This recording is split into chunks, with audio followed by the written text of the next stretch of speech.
Welcome back to the What Are You Made Of podcast with Mike C-Roc. I'm your boy, C-Roc, and I want to thank you all for coming back to listen to the show. We're going to continue to provide great guests, great content to help build people, and that's what we're all about, is building people. So today's show, and by the way, my man Joe's on here. I think it's Semaan. Did I pronounce that right? Man. That's right. Good job, dude. Good job. So with Ciorrocco being tough, everybody calls me C-Roc. I don't know. Do you have a nickname, Joe? You know what? People call me Coach. Coach Joe, right? For some reason, I inherited that name somehow. Well, I have Coach Joe on the show today. I'm going to get into some awesome content with him today. He's got a lot to provide you, but I'm just going to read a quick short bio. Joe's a modern sales expert, creator of Top Producer Academy, Domination Selling.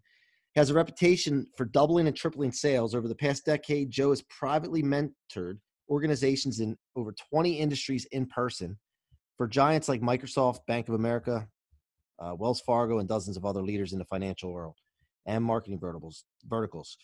Joe, bottom line, he teaches clients how to sell in a new era, in the new age, and I'm going to let him get into those details. But first and foremost, before we get into any of that, we always want to find out what people are made of. So, Joe, what are you made of, man? Man, faith, first of all, forgiveness, first of all. And I would say if I had to pick two skills that I'm made of now, thank God, that I would pass on to my children, it would be the ability to think and the ability to be self-aware, the ability to solve problems.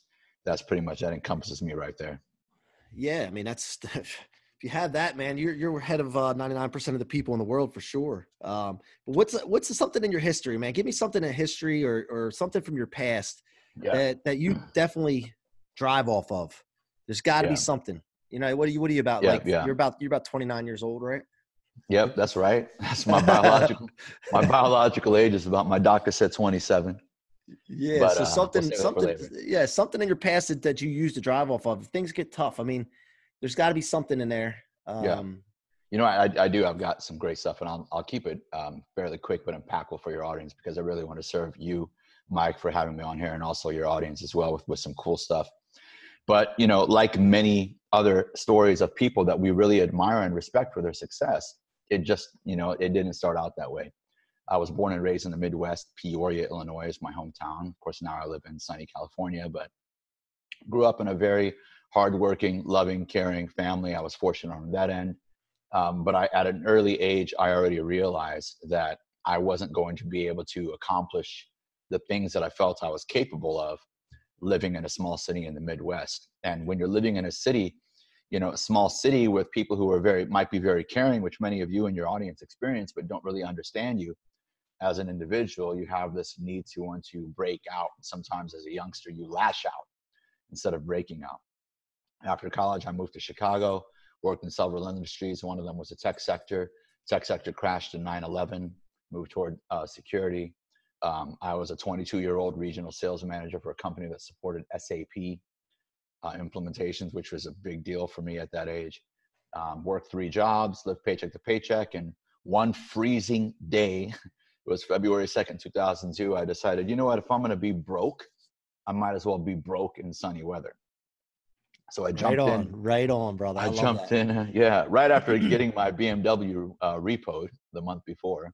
My brother, you know, great guy, gave me a hand-me-down. So I drove this broke-ass Dodge Intrepid out to California through a blizzard, because back then you map quested, and I chose like an idiot, chose shortest route through the mountains. Great. But I got here, I lived in that car, thank God, for about 4.5 months. I worked at a gym because I'm a workout fanatic. I could shower there and meet people there, keep myself healthy and focused. And from the gym, you know, after about my 5th month in California, then in 2002, I got introduced to the mortgage business. And to sum it up, I've had some great successes in sales. It's obviously, you know, for some of it's a combination of talent and skill alone. They don't really last long. And throughout the journey, I became very fascinated with why we have so many ups and downs in sales, why so many talented and good, hardworking people I saw have roller coaster rides, and then, of course, why people were gaining experience but not necessarily becoming top producers. And that fascination led me to coaching. So that's kind of the nutshell, man. Awesome. Thank you for sharing that, because it's Yeah. important when we start talking about content. I think you really got to hit people's hearts so they can connect with you first. Mm-hmm. And otherwise, the content, they may not believe it. There's Sure. no credibility behind it. Right.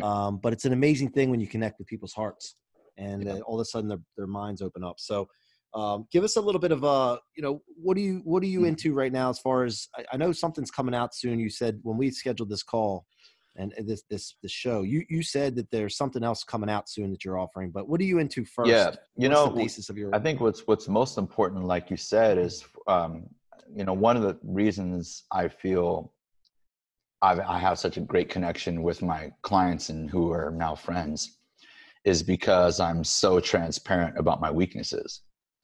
And during the initial mortgage collapse back in 2007, 2008, like many people, I know your story is phenomenal as well.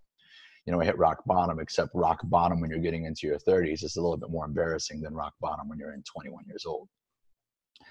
And with that came a lot of loss of friendships, a lot of betrayal, a lot of doubts, a lot of gossiping, even from family members and loved ones. And if it wasn't for that point, if any of you out there are going through something like that, where you feel like it's you against the world right now, dude, it's really hard to understand it in the moment, but that thing that you're going through is trying to prepare you for what's happening. And I've said before, it's like the blessing is not the Lambo. The blessing is keeping your eyes open when somebody or something was trying to wake your ass up. And you saw it 15 years ago, and because you saw it, you knew to take action instead of going to your cubby hole. And it was that Powerful. created, That's yeah, powerful, dude. That's right, powerful. yeah. It was that created the journey that led us to, what you were talking about right now. But how So it is for families out there. so when you were in the mortgage business, you went when around 2008 or whatever. That's Mm-hmm. kind of when you switched your shift, because I went through that, and we Yeah. downsized, and I was still with the same company, and we came through it and all that. But Right. we just to give a little bit of context here, I went through rock bottom as far as our industry, actually in 2017 to 18, when the owner of the company that we worked for wasn't doing the right things, and some of that stuff happened that you just mentioned, where Mm-hmm. there was some backdoor dealings, skimming, lack of trust, people Yeah. stabbing people in the back.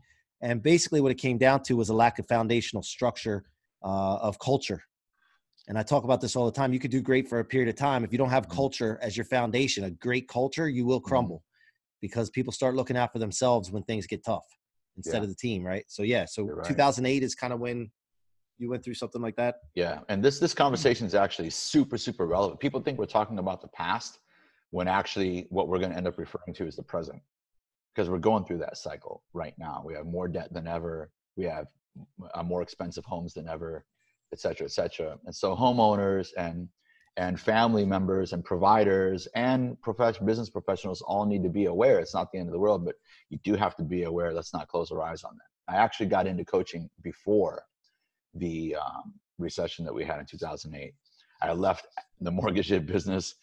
Everybody thought I was crazy, which tends to happen 1,000 times throughout my life. Mm-hmm.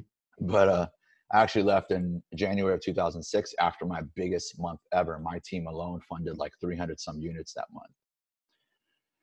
And because I saw that my passion was actually for teaching, and I felt I'm at my prime, and I just had this vision. It wasn't until 2 years later that I went flat broke again, because the way that I was training was good in that era. And then between 2008, 2010, one epiphany and phenomenon started happening after another. It was just a domino effect. So not only was it difficult for me to kind of, even though I had a great reputation out here on the West Coast, it was difficult to get people to spend money to train their companies based off of trust during that time. I mean, I remember one Wells Fargo office said, "What are you talking about? We're not even buying bottled water. Right. They're bringing water from home right now. Like, what are you talking about?" But during that journey, dude, I noticed so many things. I noticed that every company and every company culture was saying we're different, and they weren't that different. I think they wanted to be different because of what they felt inside as an individual. But when I listened to their calls and looked at their culture and looked at their management systems, I looked at their CRMs, and looked at their pay plans and looked at their sales flow and looked at their scripting, I started to call everybody in sales. This has nothing to do with the mortgage business. Remember, it's over 20 industries. I started to call everybody first cousins, because what I thought was happening was people were getting romantic about their company's success instead of studying communication and human behavior and those types of things that really drive success. And during that time, if you remember, rates were dropping again. They were going to like 2.9, 15 years. They're still freaking stupid low. And everybody starts celebrating. As I always said, my biggest paychecks were during the perfect storm. And I failed to recognize that. So if you take a look out in the world right now, whether you're in insurance, you're a real estate agent, you're in mortgage, you're in tech, you're a startup, you develop apps, you're a fitness trainer, you're a yoga instructor, you have a group fitness franchise corporation, whatever it is that you do, you are celebrating in the perfect storm. Wake up and start to become aware in anticipation of learning from the past and understanding the future. So what it comes down to is a really, really interesting conversation. And I know I mentioned to you, I was shocked last year because here I am, this guy who's so passionate about developing people's sales skills, which is really just communication skills. Right. You know, the whole idea of closing for me has really become understanding for me. Closing is really understanding. Having the deepest understanding of your customer will always lead to a higher commitment in the new economy.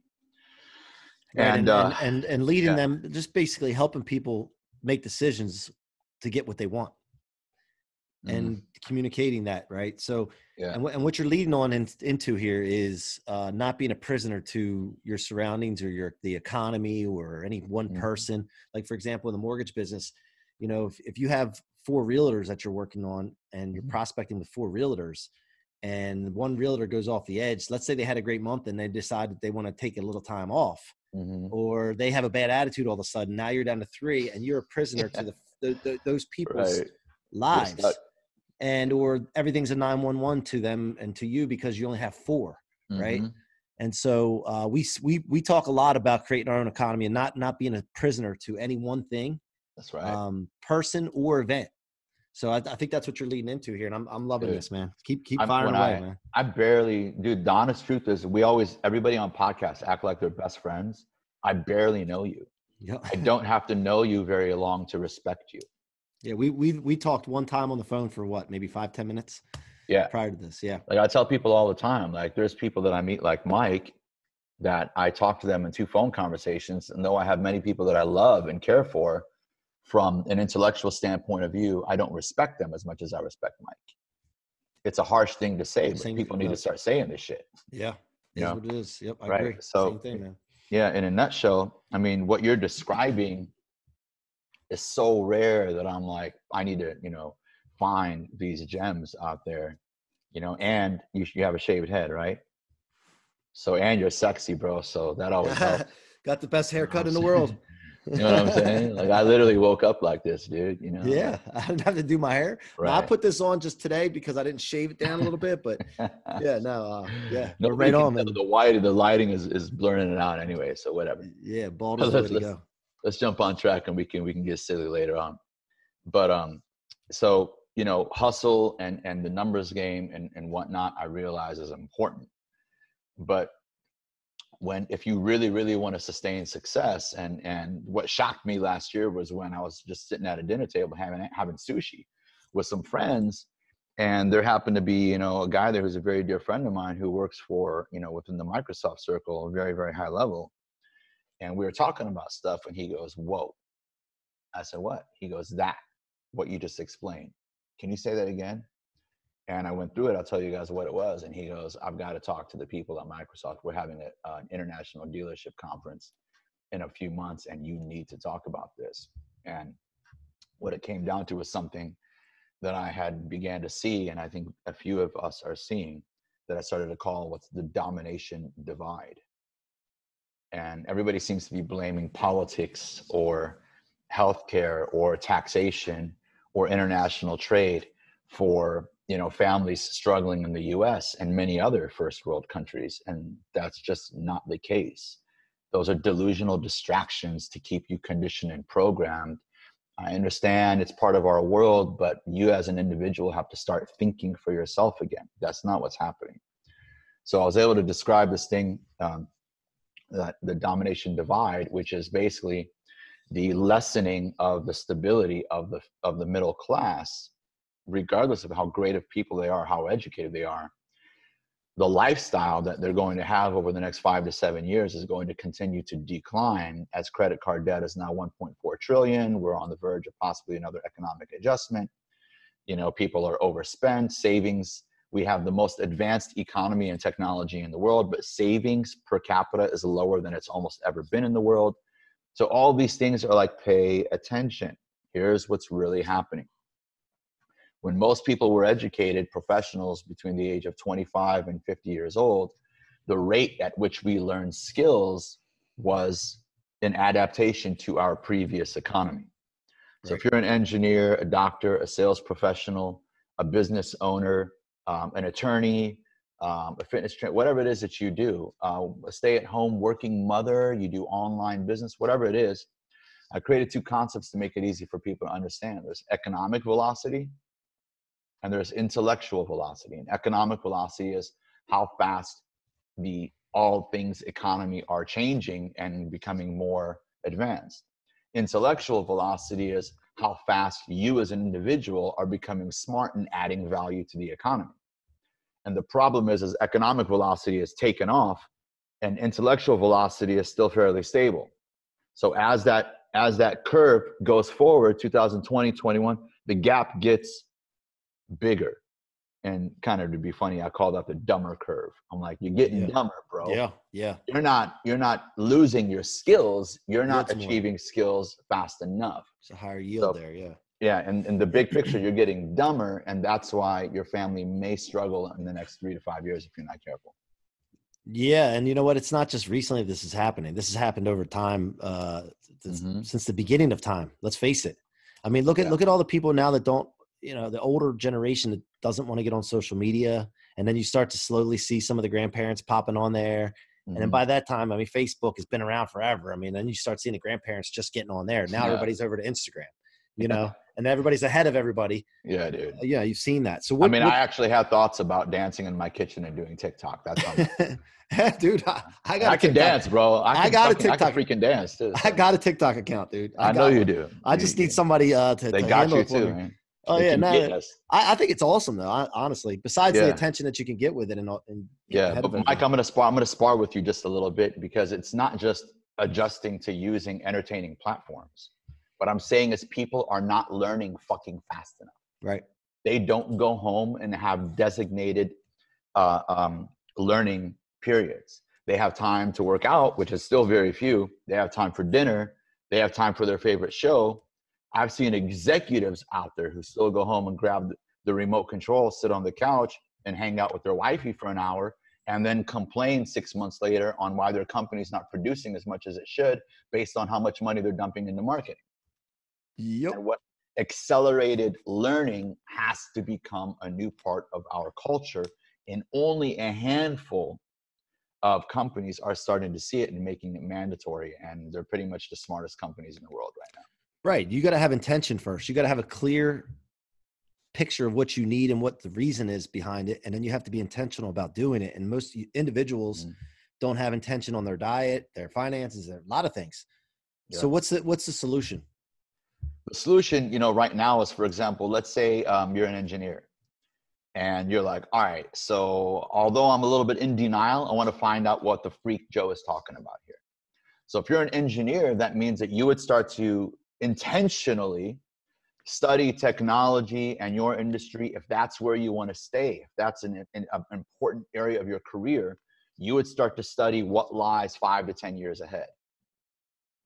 And before your company requires it, before you get laid off because of it, before there's a change in your pay, before they replace you, years before, you need to start anticipating what is it that I need to shift to and learn. So by the time it hits, I'm one of the experts already. And my pay goes up, not down. Now, what people are doing is they're waiting for that shift to happen. And then they're saying, well, let me learn it. And like, well, bro, why should I pay you double to learn it, man? This 25-year-old over here already knows it.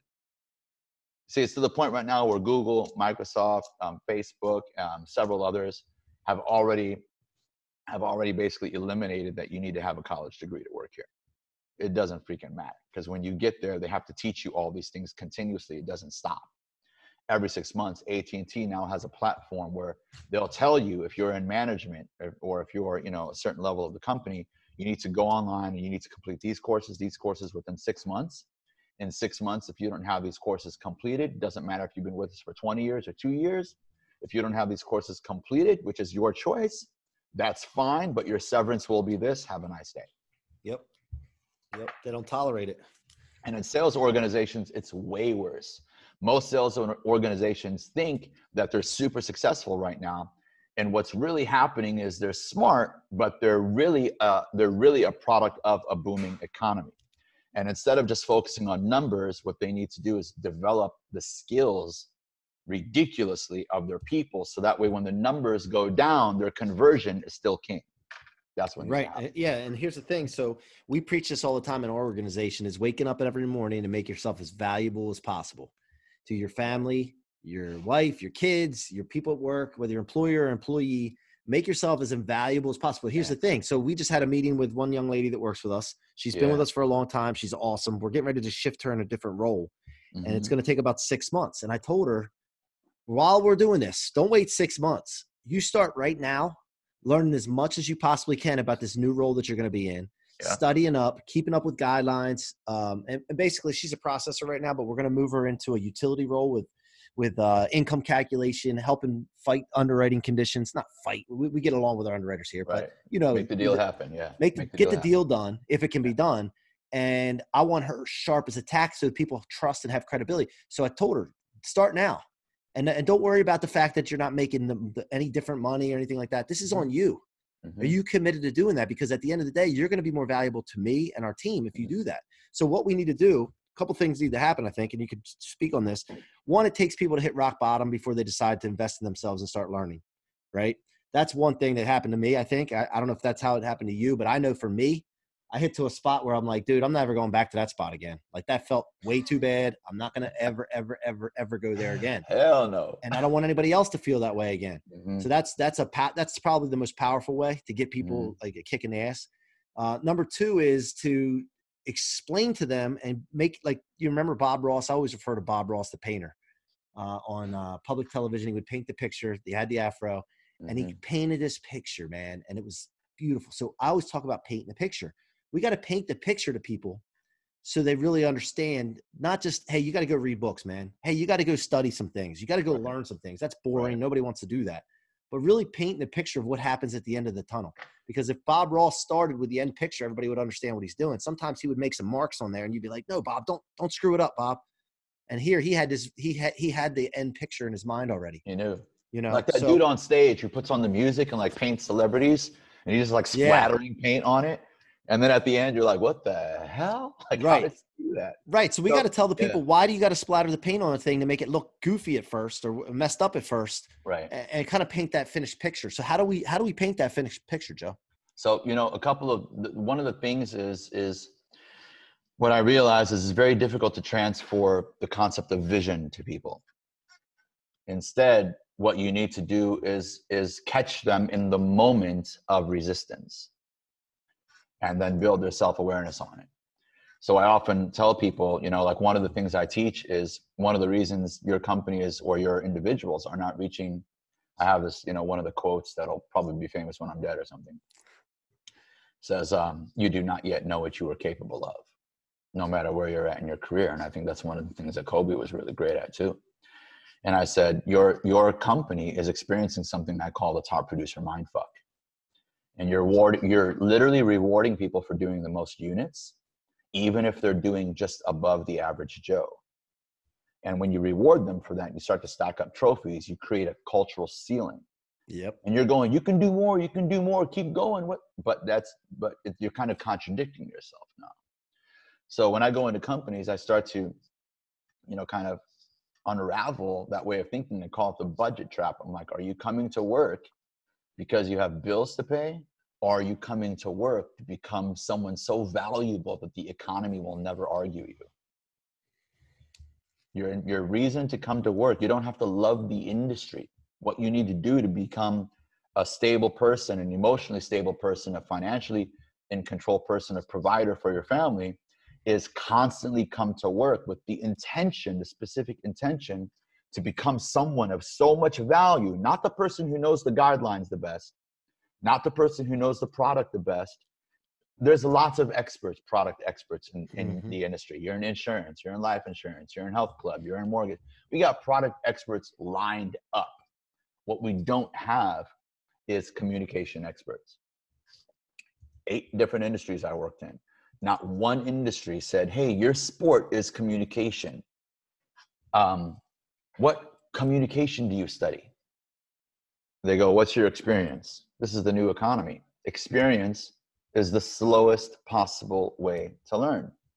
We're leaving an era where you could brag about your experience. You can no longer brag about experience except when it comes to emotional resilience, maybe relationships, maybe the ups and downs you have that you've learned from. Yep. But all we're going to do is repeat the cycle of people having to hit rock bottom before they learn something. So there has to be consciousness involved in teaching skills, not just industry skills, program skills, know your product, learn how to price, learn how to structure. Those things are not going to withstand the storm when times get tough. So we need technical skills, but we need to teach people human skills. And then the question becomes, how do I help level up somebody by teaching them my skills of experience if my skills of experience are not going to be dominating 2 years from now?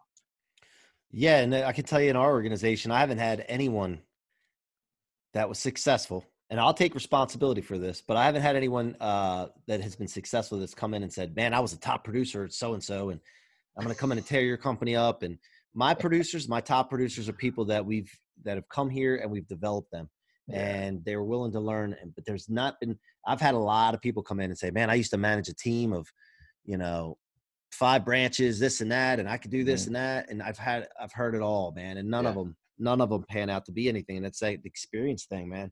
Yeah. And that's huge. Cause listen, I'm with you, bro. If somebody comes to me and says, listen, I haven't had an experience at all, but I will listen to everything you tell me to do. I'll learn, I'll work my ass off. I'll do my attitude's the best. I'll take that guy any day. Right. Done. And speaking on the potential thing, potential is not a static thing. Right. So like you're talking about that ceiling that you can come across once you have the top producer hitting a certain number or whatever the case is. Potential moves. So every time you learn something, your potential moves with that, right? And I don't know if it's an exact, what do you call it? I don't even know the word right now, but when you learn something, your potential goes up, and in direct proportion. It's not in direct proportion maybe, but your potential always goes up as you increase your knowledge, your skill, your experience or confidence. So by the way, confidence is a big one. Confidence, they say confidence breeds confidence. I never really thought about that before, but when you have confidence, you start making steps on top of each other. That potential skyrockets with confidence. And, communication's huge, but do you touch on confidence and how that builds from communication? And I mean, I didn't, it wasn't until about 7 or 8 years ago where I realized, it's one thing to train sales agents, but the results, the impact that I was able to have had a lot to do with the savviness of the leadership team. Because when I would leave, sometimes literally the company would go from 400% accountability to 0 as soon as I walked out of the door. And a lot of people were taught to manage old school pressure, have a meeting, Monday morning meeting. How many are we going to do? Friday, how many did we do? I'm like, what are you doing, dude? What are you doing? Stop fucking doing that. Excuse me. I'm going to stop doing that. I'm like, athletes talk about games before the game, during the game, and after the game. Every time your sales agents take a lead, that's a game. Now, it's not practical to review tape after every game, but stop having your Monday morning meetings and your Friday morning meetings based on that. And I said, when it comes to confidence, the second you walk up to a salesperson and say, you just need more confidence, what are you implying? They don't have any confidence. You don't have confidence. Yeah. So instead, you tell the individual, I can see your confidence growing, even if you're fucking lying. Mm-hmm. And then you go, let me work on your skills because you're going to kill it. Yep. And you pull them away, get them off the court, pull them away, work on a couple little things, not too much, because people have a tendency to wait till people are doing bad. You know this is true, bro. Mm-hmm. They wait till they're 90 days of suffering, right? You didn't hit quota, Dude, what are you talking about, dude? By Tuesday, if you're watching your KPIs, you already know if this person needs help. Yep. In the week. Don't give them the ball. You're killing their career. You're killing their confidence by giving them more leads. It's too late. It's too late. You got to get them in the game. So pull them off, do 20 minutes, work on one or two things, and keep doing that in rotation. I don't have time to work with everybody. Yes, you do. That's your job, bro. You've been a manager for 9 months, dude. You don't want to be a busy bee manager. You've been here for 9 months. You're busy. You're always, man, I'm here at 4 a.m. Man, I leave at 8 a.m. Dude, production's the same, dog. What did you do? Mm-hmm. With or without you, you might as well go about what you are as a glorified closer and a sales admin. Yep. Because most people are not taught leadership, so they don't know how to approach confidence. They don't realize that it stems from lack of skills, and they're trying to train people how they close, which is unfair. You don't have my DNA. And they don't know how to hold people accountable the right way. Right, which is accountability is something that if you're starting off, if you wanted to get strict in your company because things aren't going the right way with your team or even just with yourself, last thing you want to do is have a closed door meeting and come out of that meeting and go, okay, meeting, and try to make everybody positive. And they're like, oh shit, here we go. Mm-hmm. That's not what you do. When my clients, I go, look, here's the challenges that we're facing. We don't want to wait too long. We have some ideas. Let's hear some of your ideas. You guys step into our shoes. What do you recommend that we do? And then you'll find out that when you give them the baton, 40% of the time, they'll say the things that you were going to say. They have self-realizations. And now you're like, damn, that's me. And I go, here. So here's what we're going to do. I think we're going to roll out this policy and that policy. It's been 3 years. We haven't done shit. So let's practice this for 30 days. Let's collect feedback from everybody in 2 weeks. And in 30 days, it becomes mandatory. Yep. In 30 days, it becomes mandatory. Is that cool, guys? And then you have less shit talk, less smoke breaks, less, you know what I mean? Mm-hmm. Because it was discussed. Well, it's the thing that Brandon Dawson talks about, we leadership instead of I leadership. You create an environment of we leadership, and you know that's a great culture, man. Yeah, and why do you think that some managers or executives don't do accountability at all? Not even doing it the wrong way. They just don't do it at all. What do you think the reasons are for that? It's because most of them came up during the perfect storm, so they don't see the need for it. Gotcha. Yeah. It's like, you know, you give your son $20 every day because times are good and you're not making him do anything. Right. Right. So you become that, and people, now here's the big one. This is what happened to me. Why was I promoted to a sales director? It wasn't because I went through 2 years of leadership training. It's production. It was production and loyalty. Mm-hmm. He ain't going anywhere. He's loyal to the company. Great qualities. You need to be able to close if you're going to be a leader in sales. You don't have to be the best closer, but you need to take into consideration that when you promote somebody, if you have time, you need to put them through at least 3 to 6 months of leadership mentoring before you give them those responsibilities, because they'll make a much better transition and the team will respect them more. You know how many companies I walk into, the sales agents are all sitting there in the training and the managers are sitting in his office? And then after 3 months, they have no more respect for the sales manager because he thinks he's too fucking good to come into training. And then they start venting to me. Can you please talk? Yeah, dude, you're telling us this and we want to do it. And then he comes by and tells us all this crap.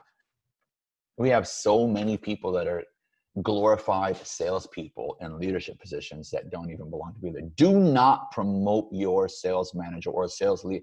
I don't even call them sales managers because the term manager to me means babysitting. Yeah. It's a sales admin position. Pricing deals and checking this and helping people structure. Dude, that's an assistant. That's an assistant. An assistant then. Yeah. You spend the first 4 hours of your day on only growth initiatives. That's it. Meaning, you check your KPIs in the morning from the previous 24 hours. You go around, you do shoulder touches to let everybody know where they're at for the week and for the month. You tell them their conversion ratios at their desk, and you give them a voice of encouragement. Do not criticize them in front of their team. Then you go back to your desk. You take a look at your KPIs, and you go, who's the 1 or 2 people that I should focus on today? You spend 20 minutes with this one, 20 minutes with that one. It's about 11 a.m. now. You do what else you got to do. You put your calendar reminders. You schedule one-on-ones. You listen to a couple phone call recordings. And then at noon, you shift to production. Now, what do I need to force through? What do I need to push through the pipeline today? But nope, everybody acts in a state of urgency on a sales floor. They're busy all day long, creating hardly any growth. Yep. 100%, man. Yep. Well, look, dude, that's you gave us a lot. He gave us a lot, and I know you have a lot more. Unfortunately, we're short on time, but how can my audience connect with you, man? So right now I'm working on, sharing this with everybody through an online university, which is called Domination Selling. It got the word domination because the results were doubling and tripling what was considered to be top production. It's not doubling, tripling just people's income, but double and tripling people's production. So for the past 14 years, I've only taught it in private conference rooms, with personal clients, but we'll be going online. And the easiest way to get a hold of me is through Mike. No, I'm just kidding. It'll be in the show notes. Yeah. No, Instagram is the easiest way for everybody. It's the most casual way. It's just like text messaging somebody. And it's Joe Coach at Joe Coach online. And I'm at the point right now in my career where I'm just connecting with as many people as possible and trying to help this thing we call America. And listen, did you hear what he just said?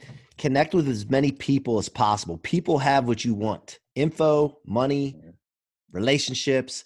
Connect. When I go to events, right? My friends think I'm crazy. I'll have a goal in mind of how many people I want to touch. And I say touch because when I talk to someone, I might touch them on the shoulder, touch them on the elbow or something, right? Because I'm talking to them. But that's how I count. When I touch somebody on the elbow or shoulder and I'm talking to them, count. So I'm going to Vegas for the Growth Con. My goal is 1,000 people. Now, I'm going to talk to 1,000 people. It's not that I'm going to have long conversations with them. Mm-hmm. But if I have a meaningful 5 to 15 seconds even, mm-hmm. it's better than nothing. And so stack your numbers up of contacts with people, man. That is you said that and it was really quick. And I want to point that out because that's a big tool for me. And help people. It's not just all about me. It's helping people. Yeah. So, and I think people like don't just go out in your neighborhood today or your mall or your work and touch 1,000 people. He's talking about an event where like-minded people are coming together. Exactly. Thank you for the clarification. People that we admire. Because exactly. you could be in a club and touch 500 people. I do that too. No. Thanks, brother. Well, listen, I appreciate you coming on, guys. Please go support Coach Joe, man. Go, Coach Joe's a good dude, and he's looking to help. So. Yes, thank you for listening, guys, to the What Are You Made Of podcast with Mike C-Roc. Let's keep growing this thing. I appreciate all your support, but I can only grow with you keep engaging and then sharing with your friends, family, coworkers. Go to the What Are You Made Of private Facebook group with Mike C-Roc. I'll let you in there. We'll share stories and inspire each other. Also, Mike C-Roc Ciorrocco YouTube channel. You can actually watch these episodes instead of just listening to them on iTunes and Spotify. And subscribe. Thank you. And until next time, it's your boy C-Roc.